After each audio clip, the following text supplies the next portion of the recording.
আসসালামু আলাইকুম, কেমন আছেন সবাই? আশা করছি সকলেই ভালো আছেন।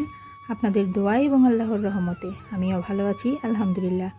শীতকালে বস্তার মধ্যে যে টমেটো চাষ করেছি, সেই টমেটো গাছগুলো আজকে তুলে ফেলে দেব, কারণ টমেটোর সিজন শেষ। এই জন্য গাছে যে কাঁচা পাকা টমেটো আছে, ছোট বড় সবগুলো টমেটো আজকে তুলে নিয়ে গাছটা উঠিয়ে ফেলে দেব। আর এই বস্তার মাটিগুলোকে আবার পুনরায় গাছ লাগানোর উপযোগী করে তুলব। কারণ পুরনো মাটিতে যে কোনো শাকসবজি আমি চাষ করি না কেন, এর ফলন কিন্তু ভালো হবে না।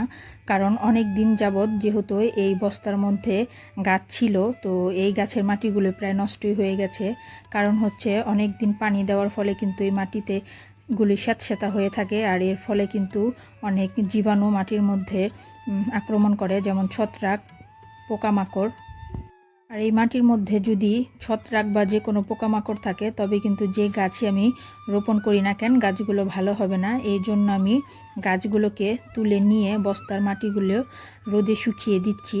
রোদে শুকিয়ে দিলে মাটিতে যে ছত্রাক বা পোকামাকড় থাকে তা কিন্তু ধ্বংস হয়ে যায়। টবের বা বস্তার পুরনো মাটিগুলো এভাবে করে রোদে শুকিয়ে নিয়ে তারপরে এর সাথে কিছুটা গোবর সার আর নতুন মাটি অ্যাড করলেই কিন্তু আবার পুনরায় গাছ লাগানোর উপযোগী হয়ে যায় এই মাটিগুলি। এই যে দেখতে পাচ্ছেন, আমার মাটিগুলোকে আমি শুকিয়ে এর সাথে গোবর সার আর নতুন মাটি মিশিয়ে কিন্তু আবার পুনরায় বস্তার মধ্যে ভরে নিয়েছি। এখন কিন্তু এই বস্তার মধ্যে যে কোনো গাছই আমি আবার নতুন করে লাগাতে পারবো, আর ইনশাল্লাহ খুব ভালো ফলনও হবে। তো আজকের ভিডিও এই পর্যন্তই ছিল। আল্লাহ হাফেজ।